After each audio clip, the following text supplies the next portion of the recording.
The chamber now, and this morning, just like I've mentioned, we are talking about tax avoidance or tax evasion. And my expert this morning is lawyer William Dimitia, and he will tell us more about exactly what these two are. So do stay tuned.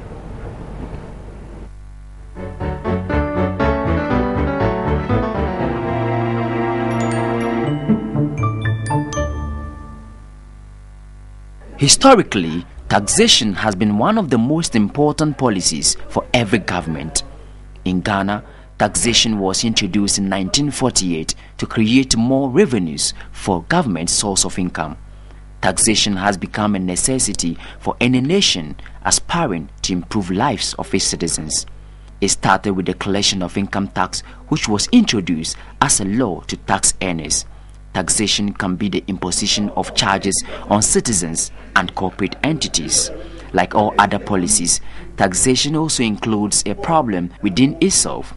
Although it was established on the objectives of equity, efficiency, positive economic growth, and proper administrative cost, certain loopholes in tax policies have resulted in tax evasion and tax avoidance.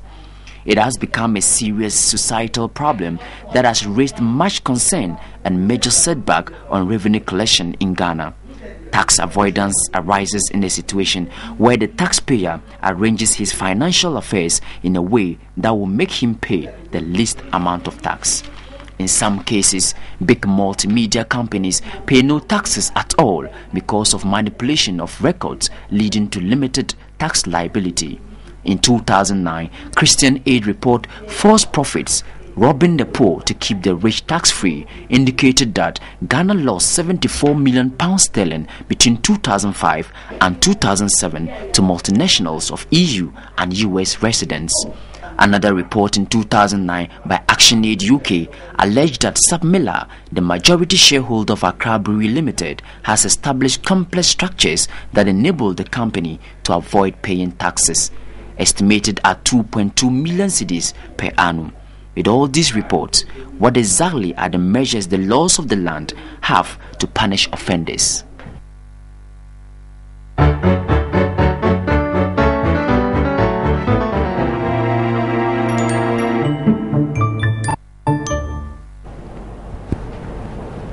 Right, so this morning we're talking about tax avoidance and evasion, and like I mentioned earlier, our expert is lawyer William Dimitia. He is a legal practitioner. Good morning, sir. Good morning. Thank you so much for coming in.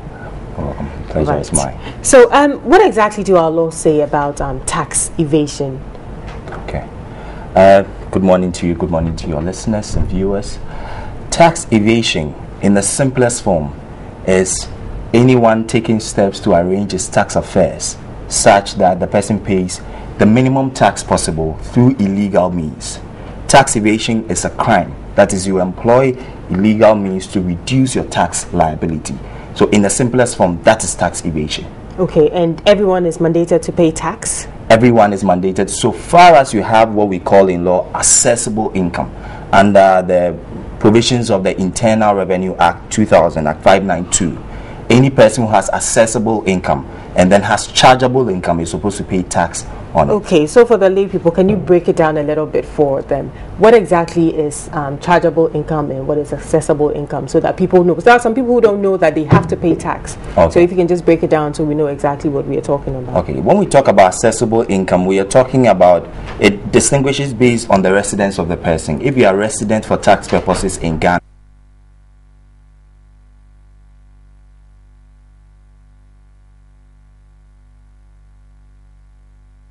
means a permanent home in Ghana is deemed to be a resident of Ghana. Again, any foreigner who comes to the country and spends 183 days is deemed to be resident for tax purposes.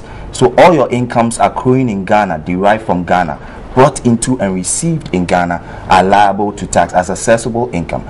Chargeable income is when, after accessible income, you are given certain deductions under the law. You have personal reliefs under Section 39. You have contributions to Social Security, and you have contributions to retirement plans. After those deductions, you have chargeable income on which we would impose tax, and you pay accordingly. Okay. Now, we also tend to hear a lot about tax avoidance. What is tax avoidance, and what is the difference between tax avoidance and tax evasion? Okay. As I said earlier, tax evasion is trying to minimize your tax liability using illegal means. For example, so you actually do pay the tax, but you pay maybe a lower amount. Sometimes we don't pay at all. Okay. So, for example, you keep two sets of books. One you present to Ghana Revenue Authority and one you keep for yourself. You have income you don't disclose. You make certain deductions which are not permissible in law. Those are illegal means, and that is tax evasion. Tax avoidance is using the same strategy, minimizing your tax liability by using legal means. For example, under our tax laws, there's incentive for people who are in manufacturing. If you are not in Accra or Tema and you are located in the regional capitals, you pay 75% of the corporate tax rate of 25%. If you are in any other place, you pay 50%. That's 12.5% corporate tax. That is an incentive given to people to go into manufacturing outside Accra and Tema. Okay. So if you plan and you structure your affairs such that you can find yourself there and pay a lower tax rate, that is tax avoidance. So but that is not illegal. That is not illegal. Okay. Generally speaking, tax avoidance is not illegal. Okay. However, there are certain times where the law says that certain avoidance schemes are not permitted. And when you engage in them, the Commissioner General has power to disregard the arrangement and still charge you to tax. Okay, so yes. There are times where tax avoidance can be illegal. Yes, so there are times where the law expressly prohibits. For example, there are 3 known forms of tax avoidance. We call them thing capitalization, income splitting, and transfer pricing. Okay. In those instances, the Commissioner General is given power, and under general power under Section 112 of Act 592, to disregard arrangements which are fictitious, where the substance is different from the form in which you have arranged the transaction. So basically, when it comes to tax avoidance, it's just about being very smart about how you go about your business and looking for maybe a few loopholes here and there to be able to minimize or avoid tax altogether. And that is legal. That is not a crime in any way. That is, for a large part, it is legal. Okay. Yes. All right. How does the law discourage people from avoiding tax? Like just before the discussion, my colleague Benny mentioned that he doesn't like to pay tax at all. And I'm sure that's the general sentiment of a lot of people. So how does the law discourage people from not paying tax? There are a number of measures contained in our tax laws. For example, if you fail to keep proper book of accounts, apart from paying the tax, you are liable to pay a penalty of 5%. And remember that when it comes to tax, it gives rise to both civil actions and criminal actions. So if you give false and misleading statements to a public official, you can be charged with the tax, you will pay all right. But then if we impose a penalty also on you, that is, if you made the statement without reasonable cause, you would be liable to pay a penalty of twice the amount of tax you would have evaded if we had not caught your scheme. That is the civil aspect. For the criminal aspect, you can be prosecuted, and upon summary conviction, you could go to prison for a term not below 3 months and not above 1 year. Right. Or you can actually go to jail for avoiding or evading tax. Yes. There's a fine that's imposed, 25 penalty units minimum, 100 penalty units maximum. That is, a penalty unit is 12 Ghana cedis. So you can either be charged and convicted for a fine and a term of imprisonment, or both. Or both. Yes. So it's a very serious. It's a very serious thing. And even when you aid and abet, you are also liable to pay tax, a penalty of 3 times the tax that would have been avoided if we hadn't caught your scheme. And also you can go to prison for a term not less than 1 year and not more than 2 years. Is it very common? Do we see a lot of people here in Ghana going to prison or paying these fines for evading tax?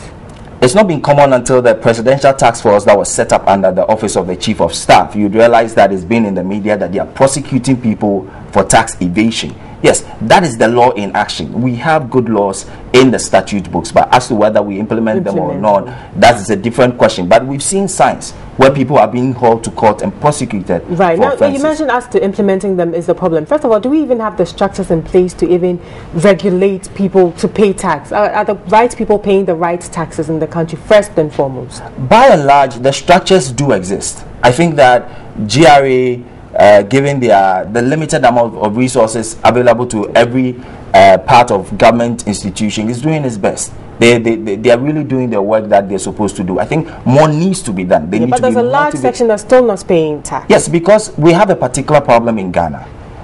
Unlike developed countries where a lot of things are in the formal sector, you find a lot of people in the informal sector. If we deal in cash transactions, and someone pays me cash for a particular transaction, how do you determine how much he gave me? And that is our problem.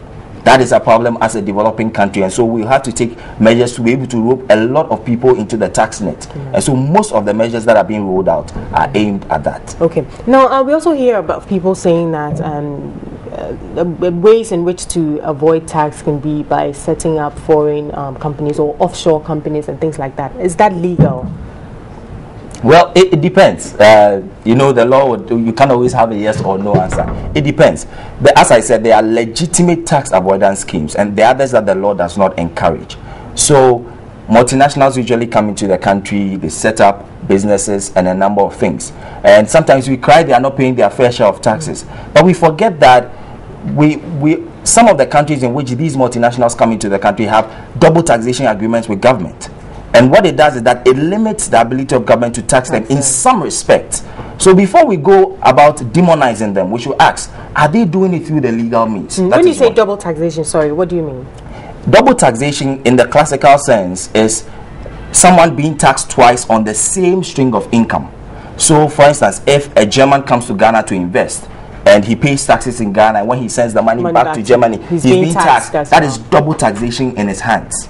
So what governments enter into is that they'll have a double taxation agreement that even if you tax it in one country, tax it at a reduced rate or don't tax it at all. When the person goes back to his country, he pays the tax. And that is legal. That is legal. And you will find out that a lot of investment is coming into Ghana, especially from South Africa. We have a DTA with them because of some of these measures, because investors are confident that when they invest in the country, they can take away their money without suffering tax twice. Okay. Because as your colleague said, nobody likes to pay tax. So you would always want to pay your fair share of taxes and not more than what the law requires you to. Okay. What about tax havens? What do we mean by tax havens? A lot of times you hear people saying they are moving their tax residences to tax havens. Yes. What is a tax haven? A tax haven is basically a place where there's either minimal or no taxes at all. Such as? Classically, a lot of people will be very interested in that. Classically, the Isle of Man is known to be a tax haven. You have people going offshore into these Caribbean places where they have structures to encourage people just to save money and register with them. What happens is that you can incorporate a company there by just doing the formal thing, but you could be carrying out your operation somewhere else. And so is that legal? It depends on the country's laws. For instance, in Ghana, you are resident as a company when you either incorporate in Ghana or the place of effective management and control is exercised in Ghana. So if you register in the Cayman Islands and you come here and a majority of the directors reside here, major decisions affecting the company are taking place here, and then the board meetings are held here, we deem you to be resident for tax purposes in Ghana, and you have to pay taxes accordingly. There's no way you can go around that. There's no way you can go around that. So that is what domestic tax provisions are doing, to be able to curb those fictitious arrangements where people just incorporate in one place and then carry on the business in another place. So for the purposes of tax avoidance. Purposes of tax avoidance. And there's one major area, transfer pricing, which I know GRA has taken up. There's a transfer pricing unit that is doing its work very well. Just last week, I was in the company of some of them in the office of a client when they were doing transfer pricing audit. And so these are some of the measures, because when a multinational comes to the country, remember, they'll have different companies across. Say, for instance, there'll be one in Togo, there'll be one in Nigeria, there'll be one in Burkina Faso. If they are transacting among themselves, we want to find out at what price are they selling the items among themselves. If the Burkinabe over invoices or inflates the price it sells to Ghana, it means money is leaving Ghana that we are not taxing. If Ghana is also selling to, say, Togo, and they sell at below market prices, it means that we are not getting the needed revenue. Money is being shifted to Togo. So transfer pricing just seeks to find out what is the price at which you transferred as related parties. We'll measure it up against what we call the arm's length standard, which is the market standard, and find out whether there's no price manipulation so that we can get our fair share of taxes. Okay. If you suspect someone of evading or avoiding tax, can you report them, and what is the process? Who do you report to? Well, you can report them. In fact, in the 2014 budget, the Minister of Finance announced that there's even a reward scheme for people who would report, and then they uncover tax fraud, and then money is generated from that. As recent as January, the tax policy advisor, Dr. Edward Labisian, to the Minister of Finance, reiterated the fact that the scheme is still in place. And so people are encouraged to do that. And mind you, under the Whistleblowers Act, Anybody who reports someone undertaking an illegal activity is deemed to be a whistleblower, and therefore the person is afforded protection under the Whistleblowers Act. So do not be afraid to report somebody. Do not be afraid to report. It can lead to a number of things, and then you could also be handsomely rewarded when I like the sound of that. When you report people who dodge taxes. Right. Yes. Is there a statute of limitation on tax evasion? Okay. Tax evasion, as we said from the word go, is criminal, right? So as far as the criminal aspect is concerned, there's no statute of limitation. But for the civil aspect, that is recovering the tax due, there are a number of limitations. For example, a taxpayer is only required to keep records for 6 years when it comes to income, in the Internal Revenue Act. Also, certain category of taxpayers, people who earn above 90,000 Ghana cedis in a year, have the option of filing what we call a self-assessment. They can write to the Commissioner General and tell the Commissioner General, maybe I estimate that I'll earn 100,000 Ghana cedis in the year, and my tax will be maybe 23,000 Ghana cedis. And you can pay the tax by installment. After that, the Commissioner General has power within 3 years to investigate, to find out whether your estimated income confirms with your actual income. If your actual income is more, the Commissioner General can issue what we call an additional assessment. However, if you fraudulently kept information away from the Commissioner General, he can go beyond the 3 years. Also, when you look at the Statute of the Limitations Act 1972, NRCD 54, a tax that is due and payable, the Commissioner General has 12 years within which to recover it.